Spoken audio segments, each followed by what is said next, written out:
Hey guys, আসসালামু আলাইকুম। কি অবস্থা সবার, কেমন আছো সবাই? আশা করি অনেক ভালো আছো। আলহামদুলিল্লাহ আমিও ভালো আছি তোমাদের দোয়ায়। আর এখানে দেখতে পাচ্ছ আমি কাস্টমে আমি আমার বন্ধুর লাগে লাবিবের লগে খেলতেছি। কাস্টম ওই আমার দীর্ঘদিন লাগে কাস্টম চ্যালেঞ্জ দিয়েছিল, তো এবার আমি ওর লগে কাস্টমে চলে আসি। আর ফার্স্ট রাউন্ডে তো আমার কাস্টমে মাইরা যায়, ওটা কোনো ব্যাপার না বা ম্যাটার না।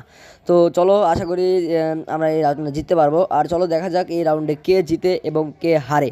তো আমরা এই রাউন্ডে নিয়ে নিয়েছি একটা, নিয়ে নিব ডেজার্ট এবং একটা শর্টগান। তো ডেজার্ট নিই এবং শর্টগান নিয়ে নিই। তো আমরা দেখতে পাচ্ছ আমরা এই রাউন্ডে ডেজার্ট এবং শটগান নিয়ে নিয়েছি। আর সামনে আগাতে সাথেই গুলান ইসলাম না ভাই। আচ্ছা চলো, আর এই রাউন্ডে এখন দেখতে পাচ্ছ গাইস আমরা চলে এসেছি। আর লাভি এই জায়গায় দেখতে পাচ্ছি স্নাইপিং করতেছে ভাই। আচ্ছা ওইটা চলো, সমস্যা না, স্নাইপিং করুক আর যাই করুক করুক, আর আমার হারাইতে পারলেই আমার হয়েছে। তো এখানে রাউন্ডের দিকে তাকালে দেখতে পাবা যে ওর এক রাউন্ড হয়ে গেছে অলরেডি, আমার কিন্তু জিরো। তো এই রাউন্ড আমার যেভাবে হোক ওকে হারানো লাগবে। আর ওইখানে দেখতে পাচ্ছ ক্যারেক্টার স্কিল ইউজ করতেছে ভাই। সমস্যা নেই, ওই ক্যারেক্টার স্কিল ইউজ করুক, যাই করুক করুক, আর এখানে আমি ওকে মারাই লাগবে। আর এখন আমার হেলথটা কমাই দিছে, তো আমার এখন মেডি করতে হবে।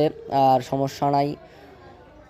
আর এখানে আর এখন দেখতে পাচ্ছ গাইস আমি ওখানে মেরে দিয়েছি। আর এই রাউন্ডে আমরা এটার সাথে জিতে পেরেছি, কিন্তু দুঃখের বিষয় হচ্ছে আমি একে ওয়ান টেপ দিতে পারি নাই, শটগান দিয়ে হেডশট মারতে পারি নাই।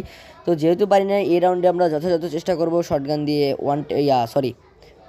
ডেজার্ট দিয়ে ওয়ান টেপ মারার। তো গাইস এখানে দেখতে পাচ্ছ আমরা চলে আসছি। আর এখানে ও আসার সাথে সাথে আমরা ওকে ওয়ান টেপ দিয়ে দেবো, ওর ড্যামেজ মারার চান্স দিব না। তো অলরেডি আমি ওকে দিয়ে দিয়েছি ওয়ান টেপ, ওকে কোনো চান্সই নেই। তো